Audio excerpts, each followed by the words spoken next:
Kakapasok lang. Finish na. PhilHealth ni Hontiveros pinag-utos hatol ng korte. J. Sonsa, Marcoleta, PBBM. Aba, ano na naman ito? So, etong balitang ito, itong videong ito na ating bibigyan ng reaksyon ay nagmula kay Pinas News Insider. At syempre, ito ang nilingkod na si BT. Naks naman. At huwag na natin pagtagalin at sabay-sabay na nating panoorin ang laman ng video na hatid sa atin ni Pinas News Insider at bibigyan natin ng reaksyon ng balitang ito. Pasok! Ito ang balita ngayon. Viral ngayon sa mundo ng social media. Ang di umano'y balita, dating news anchor ng ABS-CBN na si J. Sonsa may bagong pasabog patungkol sa senadora na si Risa Hontiveros dahil Korte Suprema nagdesisyon na. Pero bago ang lahat, kung bago ka pa labang sa aming channel, please huwag kalimutang mag-like, subscribe at i-click ang notification bell para mas maging updated ka palalo sa lahat pa ng bagong video na i-upload namin. At eto na nga mga kababayan, matapos ang tila pagpupumilit ni Senator Risa Hontiveros na imbestigahan at padaluhin si Pastor Apollo Kibuloy sa pagdinig sa Senado, ay tila gumanti ang kapalaran dahil muli na namang naungkat ang isyong kinakaharap nito noon sa PhilHealth dahil tila binanata nito ng SMNI consultant na si J. Sonsa. Ayon pa sa kanya, magaling yan sa propaganda sa Senator Risa Hontiveros. At ngayon, lumabas na ang resulta. Nagkaroon na ng linaw ang Supreme Court na illegal at wala sa hulog at isa di umanong criminal act ang ginawa nila. Noong direktor pa ito ng PhilHealth dahil isa di umanong illegal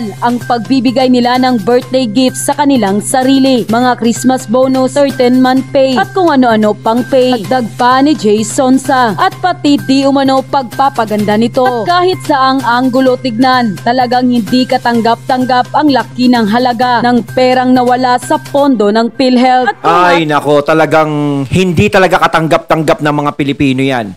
Yung ganyan na lagi kang naghuhulog, buwan-buwan, hulog ka ng hulog para makatulong sa'yo kung sakaling ikaw ay magkakasakit, mao-ospital. Diba?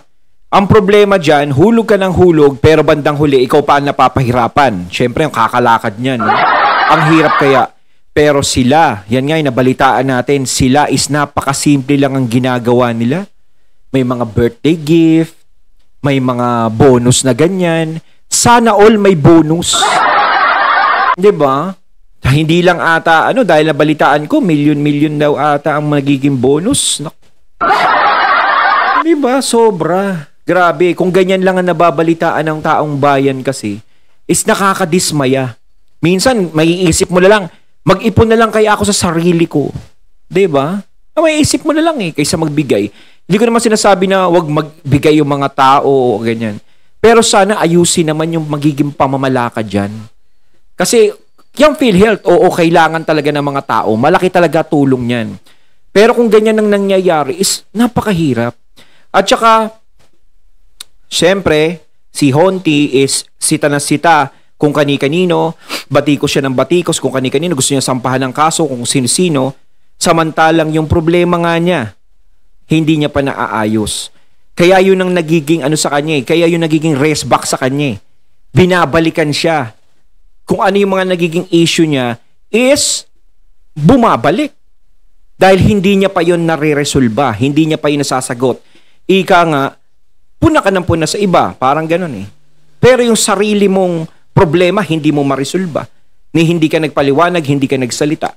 No? Pero kung tinapos niya muna yun, at nilinaw niya lahat yung mga pangyayaring yun, siguro baka sakaling nahilot pa yung kaisipan ng lahat doon sa nangyayaring ganun.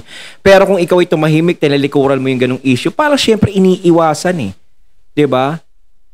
Iniiwasan mo. Ganun yun Kung ikaw ay inosente o wala kang ginagawang hindi maganda, diba? Is haharapin mo talaga yan. Patutunayan mo sa taong bayan. Pero kung ayaw mong harapin, hindi mo naman pwede sabihin na wala akong kasalanan, hindi ako magsasalita. Kapag hindi ka nagsasalita talaga is iba talaga maiisip sa'yo. Diba? Tapos, pupuna ka sa iba. Mahirap yun.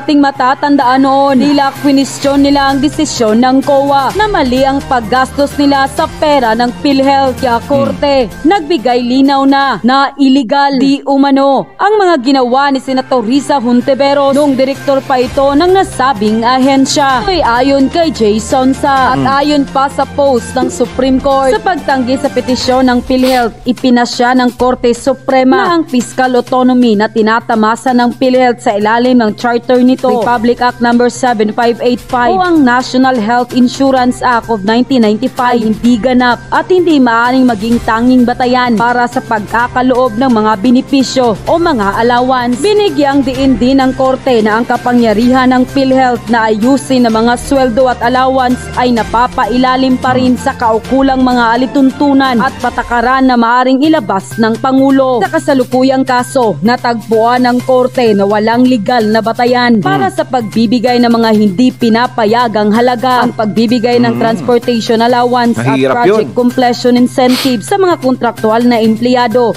ay taliwas sa hayagang probisyon sa mga job order contract na ang tanging kabayaran sa kontraktor ay ang daily rate na napagkasunduan. Tungkol naman sa educational assistance allowance na ibinibigay sa mga regular na empleyado, walang batas o pagpapalabas mula sa Department of Budget and Management na nagpapahintulot sa naturang grant. Nagpasya din ng korte na alinsunod sa mga alituntunin na inilatag ng 2020 na kaso ng Madira versus Commission on Audit. Ang mga tatanggap ng hindi pinapayagang mga benepisyo ay obligadong ibalik ang mga halaga. Hindi alintana kung natanggap nila ang mga ito ng may mabuting loob o hindi. End quote. Nang lumabas nga ang balitang Paano ito, yun pag nagastos marami sa na? ating mga kababayan ng tila nanawagan na panagutin ang senadora kung totoong may sala, pagbayarin sa mga kasalanan nito. Ayan kasi, sita ka ng sita, yan tuloy. Naungkat tuloy yung ano sa'yo, napaparatang sa'yo. Kung ikaw tumahimik na lang, di sana walang problema. Kasi, ang hirap kasi nagsasalita ka, tapos meron kang problema, di ba? Kumbaga, bato ka ng bato pero yung dumi mo, ibabalik din sa'yo Kumbaga, may pang may pang rebuttal yung yung titirahin mo. Wari, ikaw, Kibuloy, nagbibigay ka ng mga barel, di ba, sa mga Duterte. Tapos si Kibuloy magre-rebat naman, ikaw, nasolve mo na ba yung problema mo sa PhilHealth? Magbabalikan lang silang dalawa na rin ang tila pagpapahiya di umano nito kay Pastor Apollo Kibuloy. At ayon pa sa kanila, dapat ay litisin din sa Hontiveros sa anomalyang iyan. Akala mo kung sino siyang malinis kung magsalita sa Senado para siguro matabunan niya ang kanyang anomalya. Kaya siya sobrang pumapapel sa Senado ngayon. Tamrisa, ang galing mong magbintang kay Pastor Kibuloy, saying na may yumaman, pointing your fingers to Pastor. But now ikaw din yumaman din at naging senador pa through PhilHealth during your time as director. Siya dapat ang imbestigahan. Bilyones ang nilustay niya sa pondo ng PhilHealth. Dapat sa babaeng yan makulong. Di siya karapat dapat sa kanyang posisyon. Ayan dapat pag-usapan sa Senado yan Kasi tungkol sa bayan yan Kumbaga pondo ng bayan, pera ng bayan Dapat napapag-usapan pero hindi napapag-usapan Buenas din Ang daming gustong dalhin sa Senado pero nako, ewan ko ba sa'yo? Pero kahit ganyan lakas niya nananalo. Ano kaya powers niya?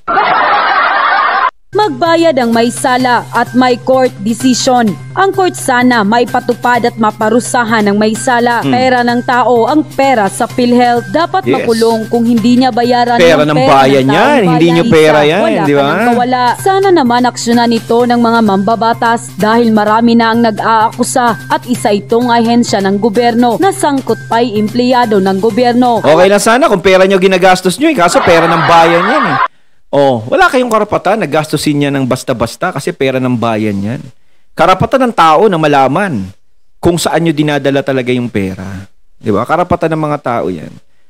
Kaya yung iba talaga is gustong-gusto talaga sa posisyon. Easy money. Parang ganun. Kaya daming gustong tumakbo. Bihira lang ata sa tumatakbo ang nasa isip niya sa taong bayan. Kalimitan, alam nyo na kung bakit sila tumatakbo, bakit sila gustong magkaroon posisyon. Diba? Pero kapag eleksyon, ang babango ng mga sinasabi nilang gaganda, Mismong, kung ikaw utu-uto ka talaga, mauuto ka Talaga, sarap sa tenga. Parang music in the ear. Pampatulog, diba?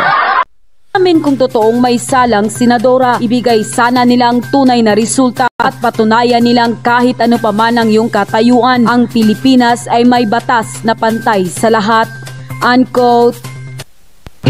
And maliban dito sa usapin ng pababago ng ating konstitusyon na Sir Jay, ay napag-usapan din itong Mindanao secession kung saan merong paglilinaw na ginawa ang ating Pangulo. Kasi after nung nagkaroon ng press briefing din, same na venue yata yun, napag-usapan na ano na lang, hiwalay na lang, magkaroon ng Mindanao Republic, nabuksan yung ideya, kumbaga. At after nun, sandamakmak na mga komento agad mula sa mga opisyal ng gobyerno, mga mambabatas ang nagbigay ng pahayag. Parang hindi nila nakuha mismo ang gustong iparating ng Pangulo kung bakit nabubuksan yung ganoong ideya. Kung saan sinasabi na laging huli, laging wala sa priority ang Mindanao. Ang sa kanila agad, unconstitutional, labag sa batas yan, hindi yan maganda. Walang sumagot na parang, hindi namin nakakalimutan ng Mindanao, bubuhusan namin yan ng mga proyekto, bubuhusan namin. Hindi na namin makakalimutan yan. Sir Jen, anong tugon mo rito? Alam mo, born out of frustration ang maraming yan. Number one, unang-una hindi bago yung intention to total, hindi tayo naasikaso ng Imperial Manila Mabuti pa siguro magsarili na tayo. At hindi mo maialis yun, no? May mga ganun talagang school of thoughts na, kasi kung tutingnan mo, I may be wrong, no? Pero sa mga pag-aaral kasi, tayo ang nagbibigay ng malaking bagay para sa buong bansa, no? In terms of income, lahat ng mga minerals, mga natural resources, nandito lahat sa Mindanao. Pagkatapos, palagi lang tayong kulilat sa kapareho niyan. Biglang hindi natuloy yung Mindanao Rail, hindi natuloy yung ibang proyekto. Palaging ganun ang nangyayari. So, ang tao hindi mo masisisi ngayon. Siguro mas maiging tayo na lang kasi at least yung income ng Mindanao para sa Mindanao. Ako, for one, I like the idea. Kasi unang-una, yun ang trato kasi parang second class citizen yung mga tao rito palagi. Ngayon, ang sasabihin, yung mga congressman, natural yung mga congressman, magsasalita yan lahat yan, naka-anchor lahat yung kanilang pork barrel dun sa anong tawag nito, sa kumpas ng speaker. Natural, you do not expect them to say anong tawag nito. But these are, pagka kinuwenta mo, 53 against several millions, ano ba yung, hindi sila nakikinig doon sa constituent nila, kung gano'n, na sentimento. Pero, having said that, ito yung pagbubukas sana ng pagkaisipan sa mga namumuno sa ating bansa na, asikasuhin nyo kami. Yung pagkain nyo sa amin ang gagaling. Pagka nagka-problema kayo sa African swine dyan sa Luzon, dito kayo kumukuha ng baboy. Nagka-problema kayo ng avian flu, dito kayo kumukuha ng manok sa Mindanao. Naubusan kayo ng bigas, dito pa rin ang gagaling sa Mindanao. Kaya yan ang hirap, no? Hindi masyadong nabibigyan ng pansin ng Mindanao dito sa government natin. Kaya syempre, nakakapagtampo Kaya nga Luzon, Visayas, Mindanao. Yang tatlong yan dapat is magkakapantay. No, kaya minsan naiisip ng mga nandiyan dyan sa Mindanao na mas maganda siguro is ibukod na lang natin to. Total, hindi naman tayo napapansin, hindi tayo binibigyan ng importance. Kumbaga, hindi siya nakikita Hindi siya masyadong binibigyan ng pangangailangan na galing sa government. Tapos, syempre, yung government naman natin ay hindi pa pwedeng mahiwalay ang Mindanao. Pero sana, dapat ipinapakita sa mga kababayan nating taga Mindanao na maging patas. Maging patas ang pamamalakad. Kung anong pamamalakad sa Luzon, Visayas, ganun din sana sa Mindanao. May kasabihan na hindi mabubuo ang Pilipinas kung walang Mindanao. Ang pangit naman yan kung Luzon at Visayas na lang. Ngayon, kung ganyan ang nakikita nila, para saan pa? Para nandito para kasama pa ang Mindanao. Kung sila lang din ang nagre-resolba sa sarili nila. Kung sila lang din ang gumagalaw para sa sarili nila. 'Di ba? Kaya nakakapagtampo yung ganong bagay. Ika nga, may tatlong magkakapatid. Yung dalawang kapatid is nabibigyan ng mga pangangailangan nila. Tapos yung isa hindi. 'Di ba? Magtatampo talaga 'yun. Samantalang magkakapatid kayo pero hindi importante parang hindi nabibigyan ng importansya yung isa. Iisipin mo, humiwalay ka na lang. Kumbaga, hindi makakapag-isip ang mga nasa Mindanao ng ganyan na ihiwalay na lang kung nabibigyan sila ng sapat o patas na pagtingin, patas na pagtulong sa kanila. Hindi yung parang ano lang sila, parang kailangan lang namin kayo pag nagkaroon kami ng crisis dito sa Luzon, kailangan namin, ika nga sinasabi ni Sir Jay, kukuha kami sa inyo ng ganito. Pero pag okay na, parang tablado na naman sila, parang gano'n. Di ba? Yung mga gold na yung mga opisina, bagaman nasa Makati, nasa BGC, lahat ng negosyo nila nandiyan pa rin sa North Davao Mining. Yung anong tawag nito, yung mga pineapple, yung mga saging, lahat yan dito sa Mindanao nanggagaling. Ang dami, baka dito nanggagaling. So, hindi yung masisisi na yung mga taga Mindanao, yaman man lang hindi nyo kami naasikaso ng gusto, mabuti pa mo sarili kami. Yun ang sentimental na sukal ng mga taga Mindanao. Ayun, natating natunghayan ng video na nagbula kay Pinas News Insider at syempre natunghayan din natin si Sir Jay Sonsa. Ayan yung tungkol sa Mindanao. Uulitin ko, sana naman ay maging patas, maging pantay-pantay. Kasi dito, iniisip nila, dito sa Luzon, sa Maynila, nandito ang malaking kasi, na parang dito taga dito sila kalimitan no? Taga rito yung mga nadya sa gobyerno. Pero ang iniisip nila sa Mindanao, dapat maging patas ang pagtingin nyo. Hindi lang kayo tumitingin sa Luzon. Hindi lang tumitingin sa Visayas. Dahil hindi mabubuo ang Pilipinas kung walang Mindanao.